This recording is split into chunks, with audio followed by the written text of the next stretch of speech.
आस्था हर धर्म में, आस्था हर कर्म में, आस्था हर घर में, आस्था हर दर में, आस्था हर राह में, आस्था हर चाह में, आस्था हर भाव में, आस्था सद्भाव में।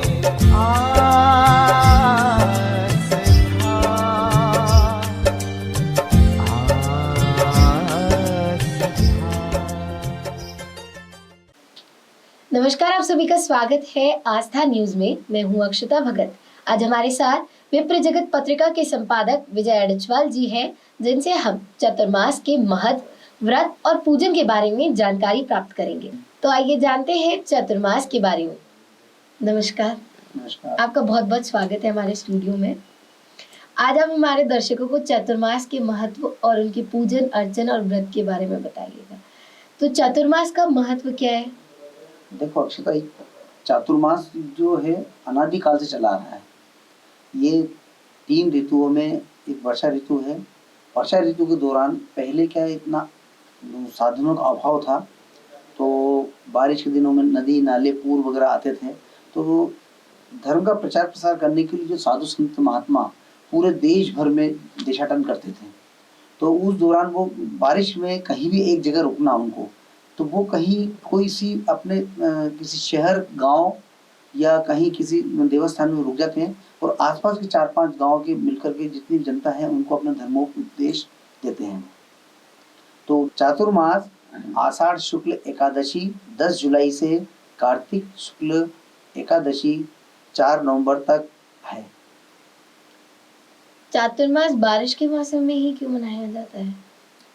नहीं, चातुर्मास का मतलब ये मैंने अभी बताया ना आपको कि भाई बारिश होती है, नदी नाले आते हैं, तो उसमें कहाँ व्यक्ति एक जगह ठहरेगा। अगर जाएगा इधर उधर तो वो उसको अपने जीवन का खतरा भी रहता है कि भाई कहाँ जाना है। तो वो एक ही जगह 4 मास रुक कर करके और सभी को अपना धर्म के उपदेश दे करके, कथा वगैरह सुना करके, उस दौरान क्या होता है, खेती का काम नहीं होता है, व्यापार भी लगभग ठप सा ही रहता है, क्योंकि आवागमन के साधन नहीं होते थे पूर्व काल में।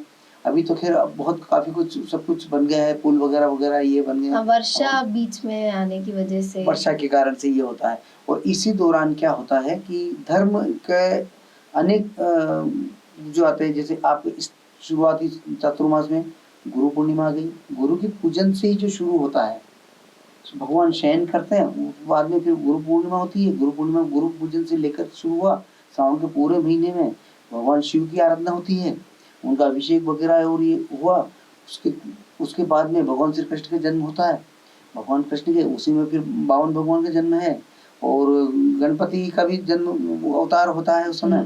तो और हरतालिका तीज आ जाती है, और उसके बाद में पितरों का पर्व आ जाता है। फिर माँ दुर्गा देवी की आराधना शुरू हो जाती है। अश्विन मास में कार्तिक आ जाती है, नवरात्र, शारदीय नवरात्र। उसके बाद महालक्ष्मी के धनवंतरि पूजन, महालक्ष्मी पूजन, दीपावली, फिर देवउठनी एकादशी हो जाती है। इस तरह चातुर्मास का पूरा वो धर्म के आधारित रहता है।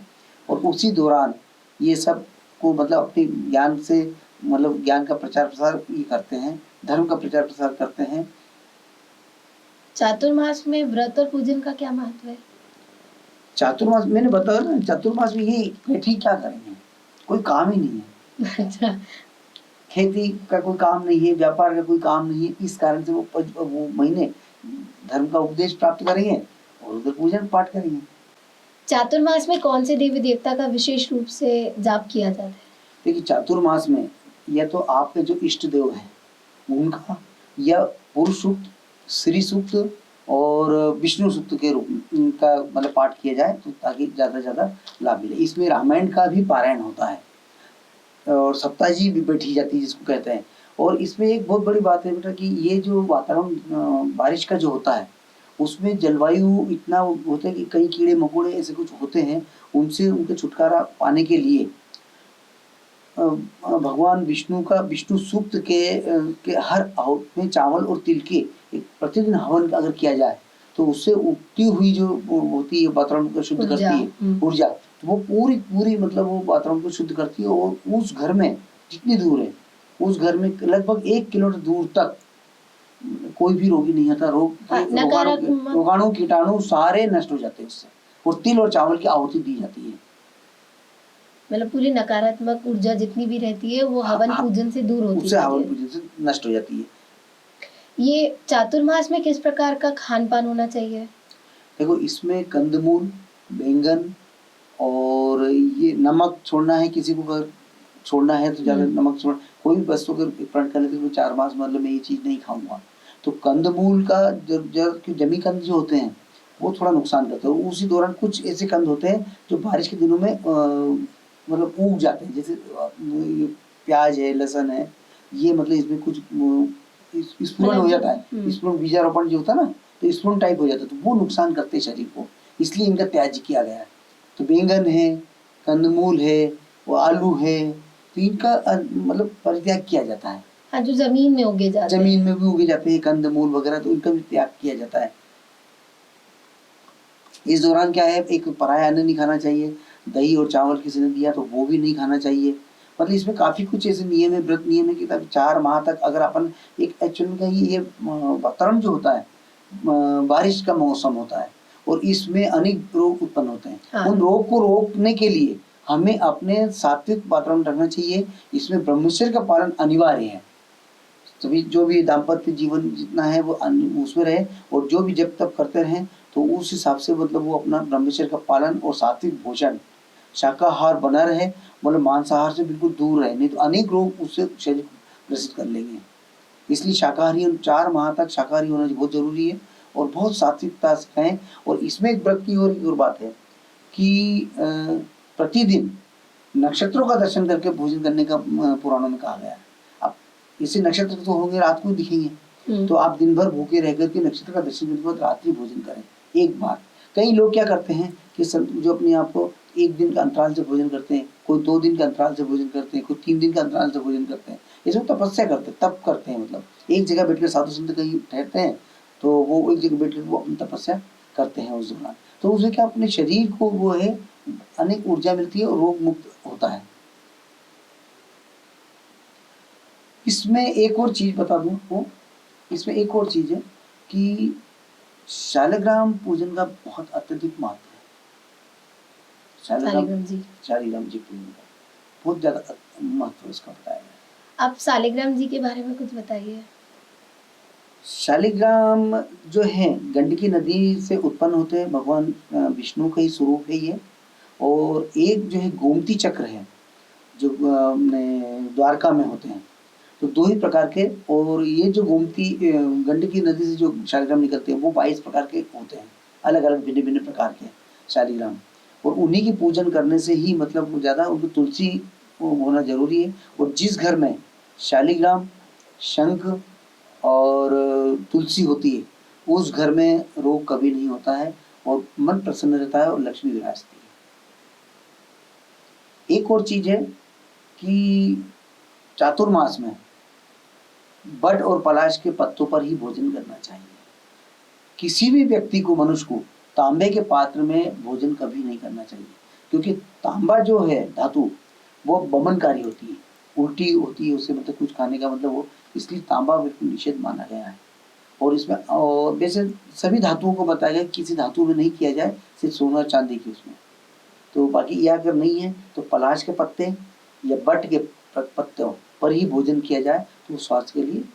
पर ऐसा कहा जाता है कि सुबह सुबह जब आप उठते हैं तब तांबे के लोटे में पानी पीने से आपके शरीर में बहुत लाभ होता है।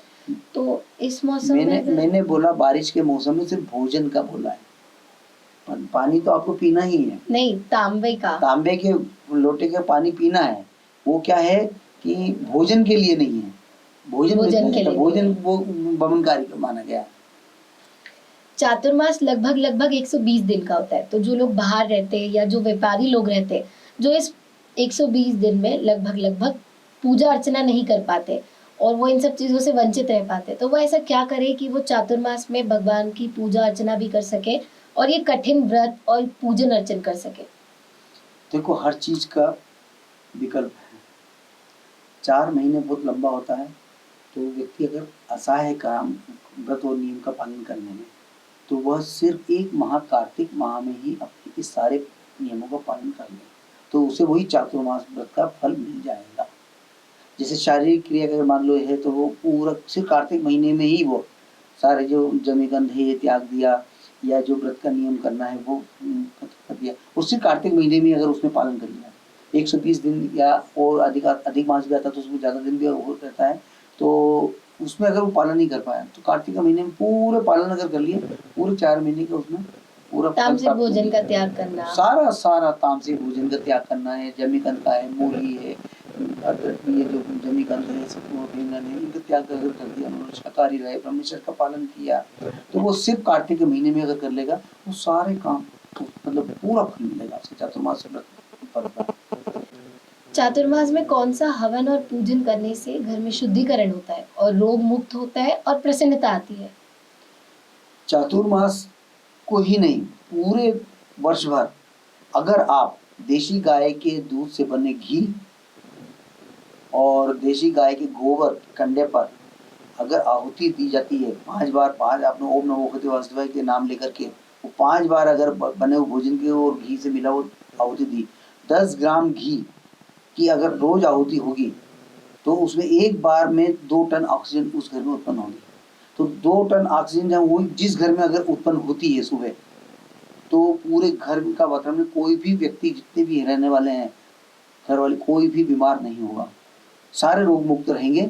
और ये बहुत बड़ी उपलब्धि है। इसका सीधा प्रमाण मैं आपको बहुत बढ़िया बताता हूँ कि भोपाल में जब 83 उस समय गैस कांड हुआ था, उस समय एक कुशवाहा परिवार थे जिस क्षेत्र में ज़्यादा हानि हुई थी, उस क्षेत्र में 1-2 कुशवाहा परिवार रहते थे। उन्होंने देशी गाय पाल रखी थी और वहाँ उन्होंने नित्य प्रति हवन करते थे। देशी गाय के घी से वो रोज हवन करते थे, उसके कंडों के ऊपर ही हवन होता था। तो उस क्षेत्र में जहाँ वो रहते थे वह अड़ोसी पड़ोसी सब चले गए, और जो जितना वातावरण वो शुद्ध हवा से शुद्ध हुआ है वो पूरे बचे। उसका प्रमाण नई दुनिया में भी प्रकाशित हुआ था, वो मेरे पास भी रखा हुआ है और वो प्रमाणित है। तो देशी गाय के घी से जो आहुति अगर प्रतिदिन जिस घर में होती है, कई टनों ऑक्सीजन होती है। जिस अभी हम लोग पिछले कोरोना संक्रमण में ऑक्सीजन के लिए भागे, क्यों? अब हम अपनी ऑक्सीजन की कम उत्पन्न ही नहीं कर रहे हैं, जबकि ऋषि मुनि ने कहा है, बताया कि भाई आप प्रतिदिन वास्ते जीवाइए, और हम वास्ते नहीं जीवा रहे, हम उससे अलग हट रहे हैं। तो ये सारी चीजें अगर हम करना शुरू कर दें तो हमको कभी इन विपत्तियों का, इन संक्रमण काल जिसे आते हैं उसमें कोई सामना नहीं करना पड़ेगा। हम सब स्वस्थ रहेंगे, देश स्वस्थ रहेगा, परिवार स्वस्थ रहेगा, समाज स्वस्थ रहेगा। ये हवन करते टाइम कौन से मंत्र का उच्चारण करना चाहिए? आपने इष्ट देव का करिए, और नहीं तो सिर्फ एक ही मंत्र, ओम नमो भगवते वासुदेवाय। ये मंत्र सभी के लिए है और सब आराम से देकर के और उसका आहुति दें, 5 आहुति भी दें तो भी पर्याप्त है। हमारे दर्शकों को इतनी महत्वपूर्ण जानकारी देने के लिए और आपका कीमती समय हमें देने के लिए आपका बहुत बहुत धन्यवाद।